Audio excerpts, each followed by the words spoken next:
Conosco a doutora Albertina Duarte Takeuchi, ginecologista e obstetra. Doutora Albertina, boa tarde. Seja bem-vinda ao programa de hoje. Boa tarde. É um assunto importantíssimo, principalmente neste momento, que a mortalidade materna ela aumentou 97% no tempo da pandemia. Então, nós tínhamos 55 mulheres que morriam a cada 100 mil mulheres. Então, a cada 2.000 crianças que nasciam, uma mãe morria. E agora nós temos a cada 1.000 crianças que nascem, uma mãe morre.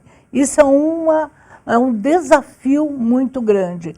Principalmente que nós sabemos que a pré-eclâmpsia e a eclâmpsia são a principal causa de morte materna no Brasil, no mundo também. Mas no Brasil, nós temos um compromisso de diminuir. É a principal causa, doutora, da morte materna é pré-eclâmpsia e a eclâmpsia? Principal. Depois nós temos hemorragias, pós e durante o parto, e a terceira causa são infecções. Então, veja, a eclâmpsia e a pré-eclâmpsia, elas podem ser preveníveis, elas podem ser amenizadas com pré-natal adequado e com uma assistência muito rápida. E é interessante esse dado que a senhora trouxe, porque há algum tempo a gente vinha escutando que nós estávamos reduzindo a mortalidade materna, mortalidade infantil também, e isso se devia muito a um pré-natal de mais qualidade. Ao fato das mulheres estarem fazendo os acompanhamentos necessários, diagnósticos das doenças acontecendo desde cedo. E a pandemia, trazendo essa nova realidade, é um aumento assustador. Quase 100% de aumento. Não. Mostra o quanto isso realmente é efetivo. Porque as mulheres deixaram de fazer os exames, começaram a se poupar um pouco mais. O que aconteceu na pandemia, doutora? Na pandemia, nós tivemos uma assistência voltada para o Covid. E agora, veja bem, nós estamos fazendo 35 anos de SUS neste ano, que é uma grande vitória. Da mesma forma que se mostrou efetiva no tratamento do Covid, nós temos que ter essa efetividade no tratamento da mortalidade materna. Veja, o que é a eclâmpsia? Ela é uma síndrome. Nós vamos ter aumento da pressão, onde 14/9, quem tiver a mínima 9 já tem que dizer oi, né? Aumento do peso. O aumento do peso, porque há um mito, está aumentando, está inchando, já vai o neném nascer. Não, ele já vai nascer abruptamente, com risco. Então, 14/9, aumento de peso. Já se conhece que aumentar mais do que 500 gramas por semana, então 2 quilos por mês, é risco de aumentar a pressão. Em qualquer período da gravidez? Em qualquer período, mas depois de 20 semanas, a situação é muito mais grave. Então a eclâmpsia vai acontecer no terceiro trimestre, mas a partir de 20 semanas, se você tiver uma mulher que é diabética, que ela tem alguma doença autoimune, e se ela está grávida de gêmeos ou de trigêmeos, então ela vai ter um aumento maior. Se ela for anêmica, então a alimentação é fundamental. Falta de ferro e cálcio são, na verdade, alertas e predisposições para que ela possa ter eclâmpsia. Então uma coisa importante é assim, o anel. Oi, o anel não me serve mais. É que eu estou inchando. Opa, vamos ver. É um diagnóstico. Dor do lado direito. Não é do lado esquerdo, porque aí o fígado que está acelerado. E aí, para que você não chegue à forma gravíssima, que chama eclâmpsia, quando você tem convulsão, e a mais grave, que chama HELP síndrome. Aí as plaquetas caem, você tem problemas de coagulação, então a tragédia é generalizada. Então, a gente já tem um monte de informações aqui para conversar. A senhora falou sobre sinais e sintomas que muitas vezes são relacionados com a própria gestação. Estou engordando, é assim mesmo. Nossa, esse mês comi demais, engordei 2 quilos. Comi por 2. Estou comendo por 2. Então, ou o inchaço é comum, faz parte de ficar grávida inchar. Como é que a gente diferencia? Ou a gente não deve diferenciar e sempre que isso acontecer é risco? Quando é que o inchaço é esperado e quando ele está passando do ponto? Quando é que esse ganho de peso, então, não deve ser aceito como algo natural da gestação? Veja, um pouco de edema, de retenção de líquido acontece. Mas se você aperta na perna, não é no pé, na perna, e o dedo afunda, então isso chama sinal de Godet.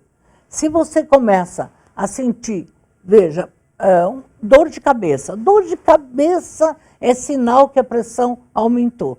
Mas, por favor, se você começa a ter alterações da visão, e umas mosquinhas que aparecem, aí você já está no risco da eclâmpsia. E uma coisa importante, que é o exame de urina que vai detectar, por isso o exame de urina deve ser feito mensalmente, é proteína na urina. Quer dizer, você vai ter, naquele exame de urina que é tão barato, você vai ver proteína na urina. Então, são sinais? São sinais, esse sinal clínico, que é a pressão alta. Agora, eu que fiz a primeira tese de eclâmpsia, então, lá nos anos 70, hoje eu faço um alerta. Você tem 10 por 7, aí vai para 13 por 8,5. Então, você aumentou 1,5 da mínima e 3 da máxima. Não deve esperar 14 por 9. Quer dizer... Não parece tão alto assim. Não parece. O protocolo é mínima de 9, ninguém discute mais. Mínima de 9. Pode ter 13 por 9, 15 por 9. Embora o protocolo seja 14 por 9, eu, com todos esses anos de experiência, posso mínima dizer... De 9 mínima tem que... de 9 alerta. Pronto-socorro ou de obstetra? Então, pronto-socorro, pronto atendimento obstétrico. Tá. Quer dizer, vai para o hospital. Recentemente eu tive uma médica que colocou no Instagram, ela tem 44 anos, ela é nutróloga, e ela percebeu que ela estava aumentando, eu e ela conversamos, você está aumentando muito de peso, de 2 dias para frente. Aí ela mesma falou, vou fazer os exames. Aí ela começou a ter dor de cabeça. Ela foi para o hospital, eu estava no outro hospital operando, fui cuidar dela, ela chegou 10 horas no hospital, meio-dia o neném tinha nascido. Porque a pressão é inacreditável, você está começando a operar, a pressão sobe muito. Na sua mão, na sua mão. Doutora, essa é uma informação importante. Uma paciente que não tem hipertensão arterial, Isso. que não tem problema de saúde, pode não ter diabetes, pode não ter... Está com a gravidez tranquila, saudável. Em algum momento, ela pode ter... Aliás, antes desse raciocínio, diferencia para a gente, doutora, pré-eclâmpsia e eclâmpsia. Então, pré-eclâmpsia, pressão aumenta, inchaço aumenta, aumento de peso, como eu disse, mais do que meio quilo por semana. Isso é para prevenção, mas aí, quando começa a pré-eclâmpsia, é 1 quilo por semana. É abrupto, quase 4 quilos no mês. Então, aumentou o peso, você está inchada e está começando a sentir, às vezes, falta de ar maior, e aí um pouco de dor de cabeça, essa é pré-eclâmpsia, porque a pressão está alta. Quando tem convulsão, aí a pressão já está muito alta, e aí é eclâmpsia. Aí tem que ser uma intervenção muito rápida, porque senão morre a mãe, morre o bebê. Então a pré-eclâmpsia já é o desenvolvimento dessa hipertensão arterial já é elevada.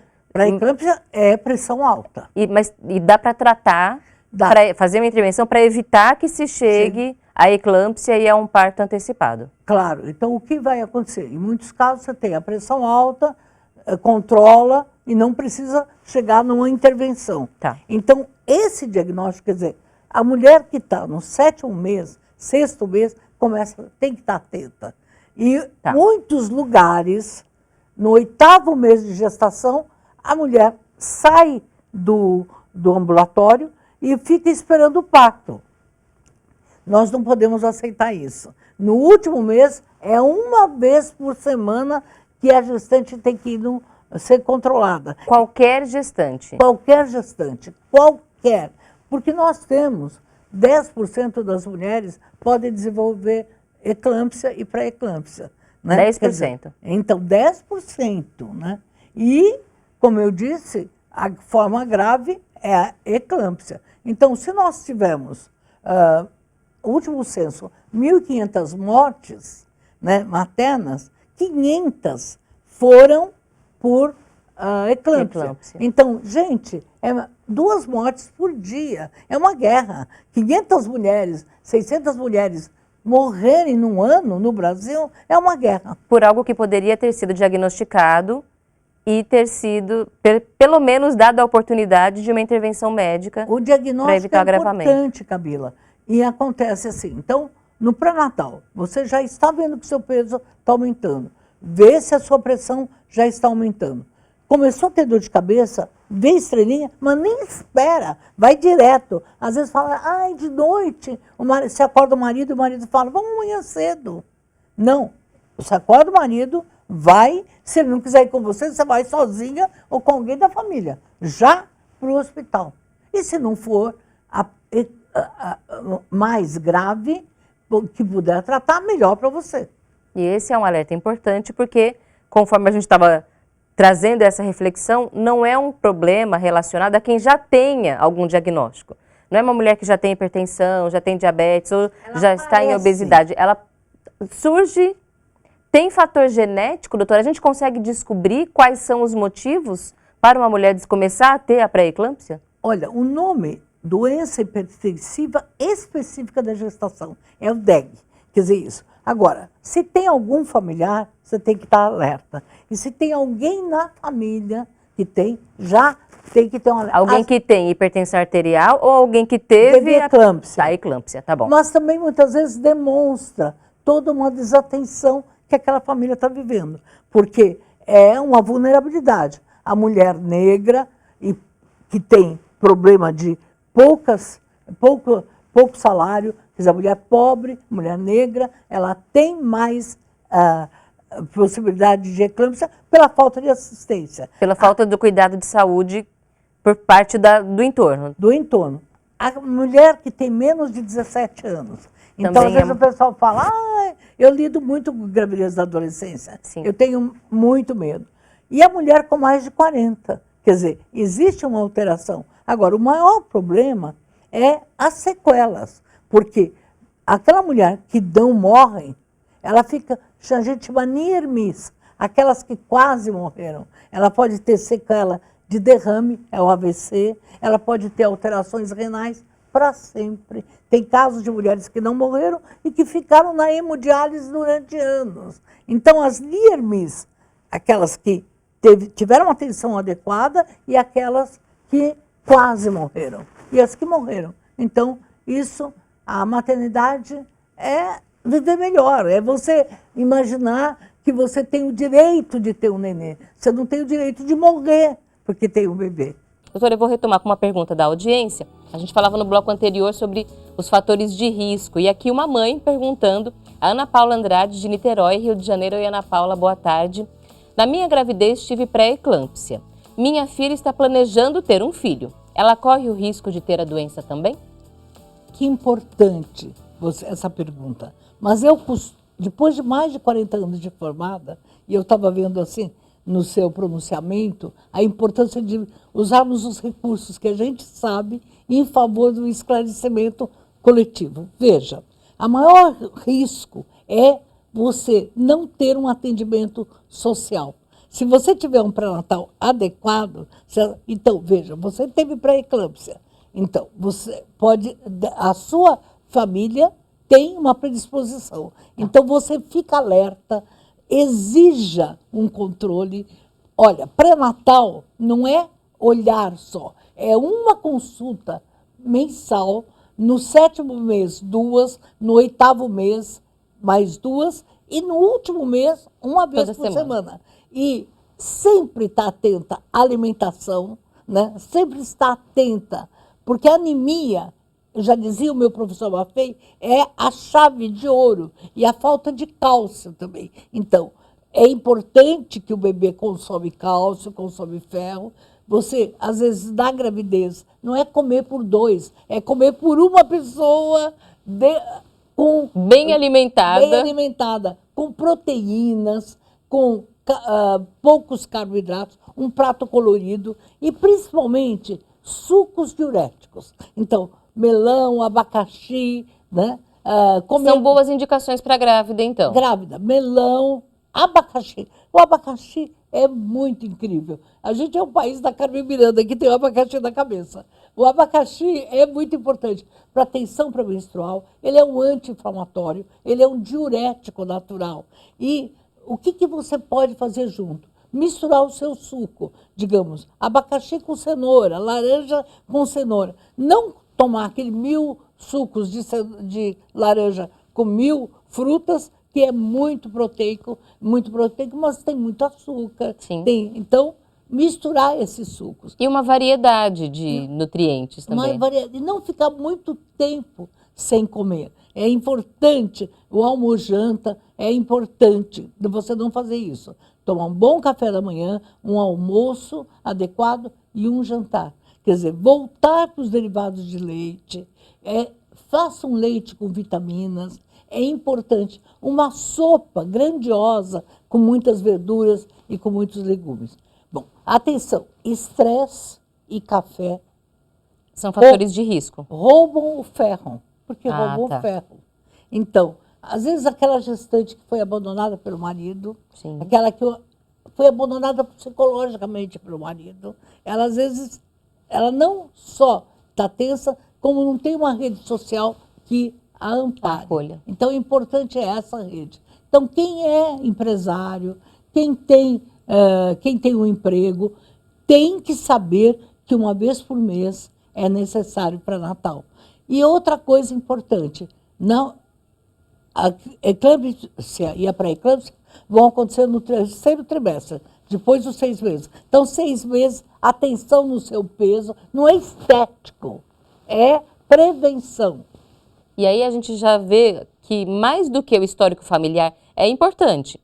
Mas às vezes não tem histórico familiar e essa mulher está em risco também, porque tem esses fatores do peso, da alimentação inadequada. E a gente tem que, mais uma vez, a vulnerabilidade social aparece como um fator de risco, porque é uma mulher gestante que enfrenta uma situação de pobreza, não consegue se alimentar adequadamente. Então, como é que a gente vai dizer o quanto ela precisa comer? E a gente vê de novo como é também o resultado de um problema social que a gente enfrenta, né, doutora?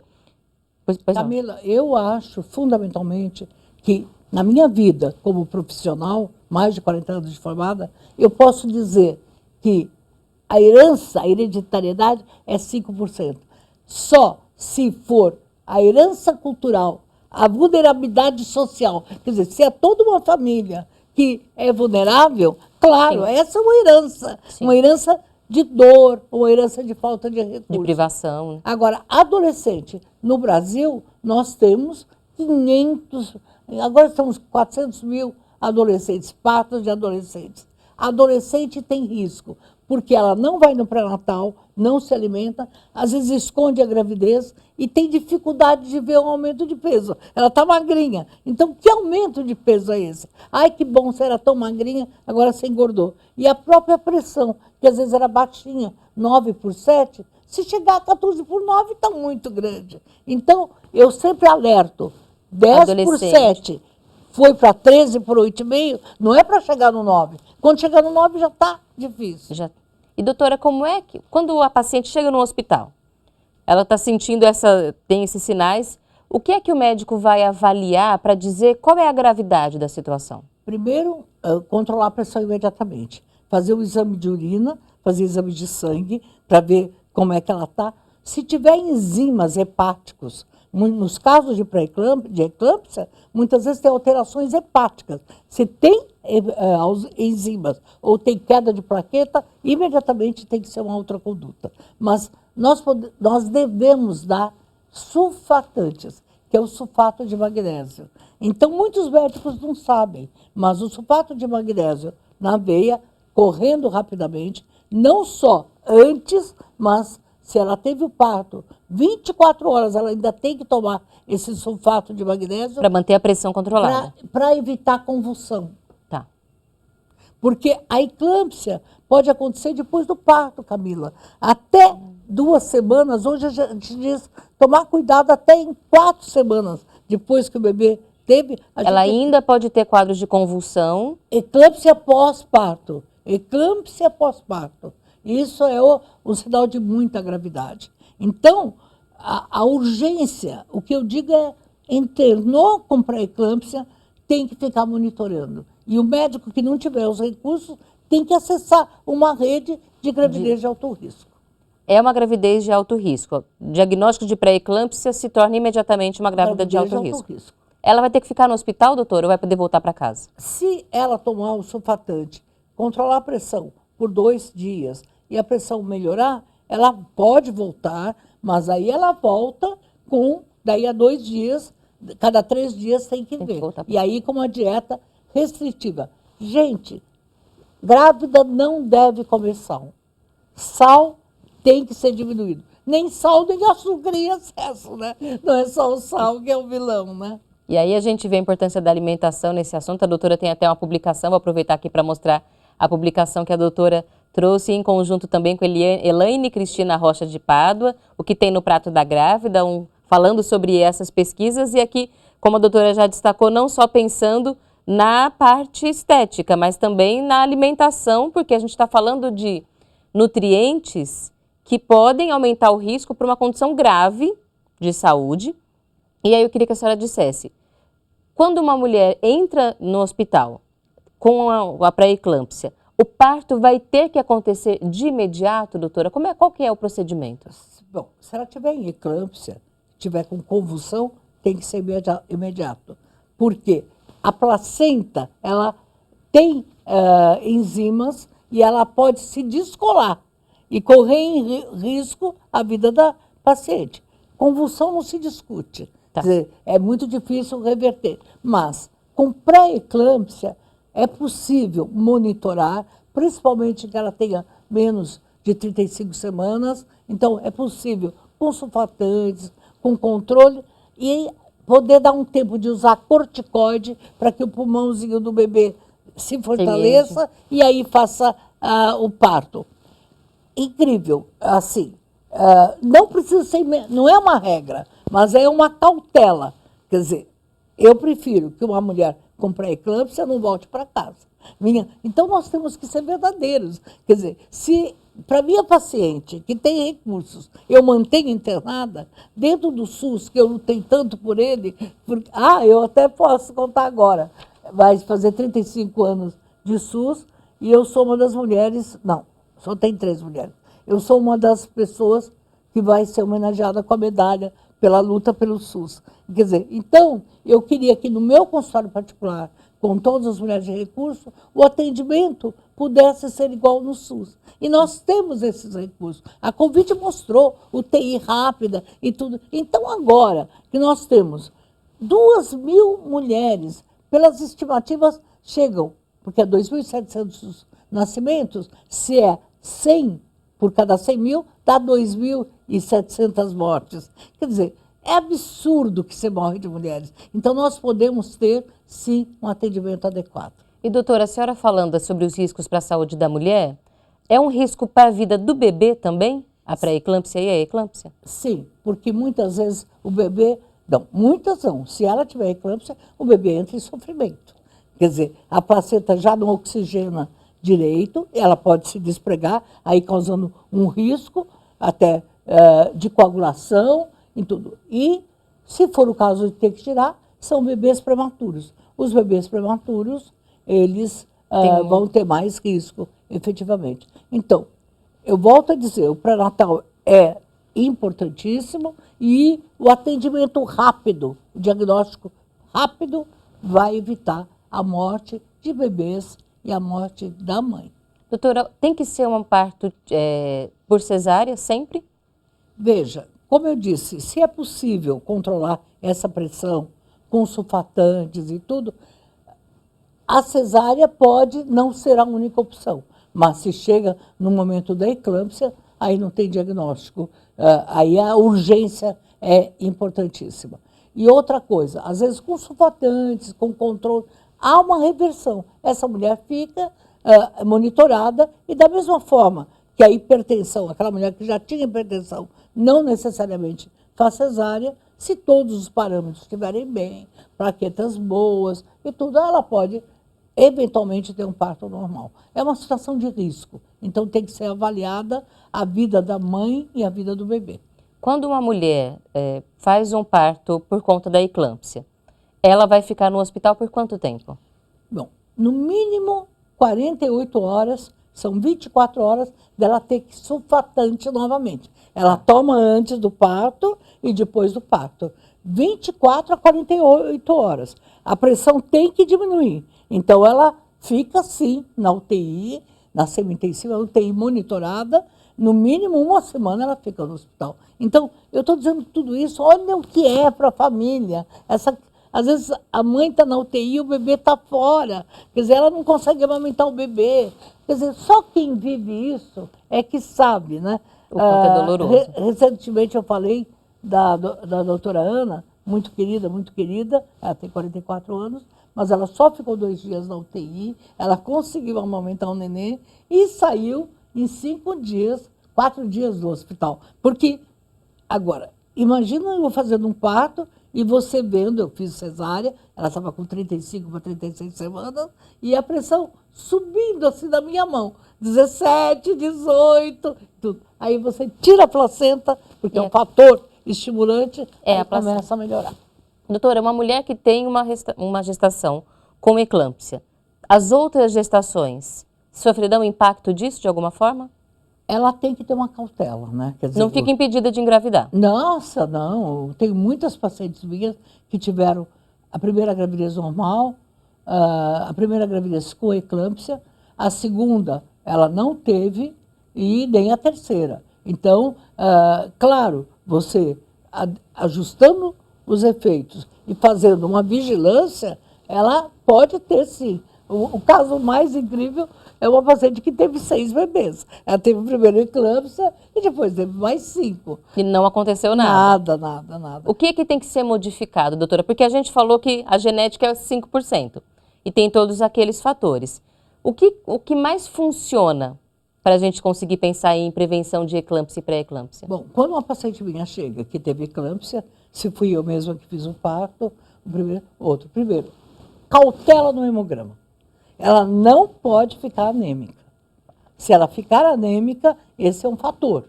O ferro, como é que está, tem que ser diagnosticado. Outra coisa, exame de urina mensal. Se a exame de urina dela, se a urina der uma coisa simples, que está escrito proteinúria aumentada, imediatamente modificar. Então, isso. O controle do pré-natal tem que ser maior. Então, é uma consulta a cada 20 dias, e no último, a partir do 7º mês, é praticamente uma consulta todo mês. Quer dizer, não é apavorar, é prevenir. Eu sempre digo que a prevenção é a chave do tratamento, né? E aí, doutora, para concluir, a gente falar um pouco sobre as sequelas que a senhora havia comentado. Por que a mulher fica com essas sequelas? Veja, depois de uma crise da eclâmpsia? É uma toxina, né? Então, é como se você tivesse elementos tóxicos que afetam os rins, que afetam o fígado. Então, muitas mulheres ficam com funções hepáticas como se ela tivesse uma hepatite tóxica. Então, outras ficam com problemas nos rins. Então, ela vai ter, claro, chegando até o risco de precisar de uma hemodiálise, mas ela vai ter rins mais afetados. O mais importante é que ela vai ter plaquetas baixas. Então, as plaquetas baixas vão ser causas de hemorragia. Esqueci de dizer, se ela teve eclâmpsia na primeira vez, ela tem que tomar AS, que é um ácido acetilsalicílico, na segunda gravidez. Então, é uma forma de prevenção. Mas as sequelas, veja, ela tem muitas pacientes que, atuando rapidamente, ela sai bem, fica bem. Mas os casos de tardio atendimento, ela pode ter até derrames. Ela pode ficar por causa da pressão paralisada. muito elevada. Quer dizer, então, é uma coisa que a gente chama de HELP síndrome, sai do controle. Quer dizer, nós tivemos pré-eclâmpsia, atuamos, eclâmpsia, atuamos, e não atuamos, né, ou demoramos, ou a condição da mulher não reagiu, a gente chega na HELP síndrome. E aí temos as NIRMs, aquelas que quase morreram. Então, as sequelas são muito difíceis. O que eu já vi, quer dizer, claro, eu estou no Hospital das Clínicas, então os casos que chegaram e que chegam, né? Então, mulher paralisada, porque teve um AVC, mulher que ficou com um problema hepático para o resto da vida, um rim frágil e uma hipertensão para o resto da vida. Quer dizer, aquela hipertensão que ela teve, ela Se continua. Aí, veja, então a mulher passa a viver com uma hipertensão. E a gente está falando tudo isso para alertar para o diagnóstico precoce, para observação, porque são complicações que podem ser evitadas se um atendimento for feito de forma rápida e especializada, porque muitas vezes é um profissional que não está acostumado com esse período da vida, com a gestação, por isso é importante de buscar atendimento com um pronto-socorro obstétrico, mas a gente alerta aqui porque nós queremos voltar a diminuir o número de mulheres que morrem por conta do parto e a eclâmpsia é a principal gravidade quando a gente fala desse tema. Então a gente chama atenção aqui pela valorização da vida das mães e para que a gente consiga cuidar dessa família. Doutora Albertina, muito obrigada pelas informações. Fazer um elogio também à enfermagem, Sim. que é uma parte importante. Então, em Tocantins, no Amazonas, quer dizer, a importância do controle da enfermeira, que muitas vezes é o único profissional. Então, veja, essa equipe multiprofissional que tem que ser rápida. Essa é a verdadeira humanização do atendimento. É isso mesmo. A gente sempre ressalta aqui o papel da enfermagem na saúde é fundamental. E a gente agradece a doutora Albertina também por essa referência. Doutora, seja sempre bem-vinda ao Viver é Melhor. Muito obrigada por ter vindo conversar hoje com a gente. Eu que agradeço e aprendi muito. A habilidade e a disciplina do nosso trabalho, né? Muito obrigada.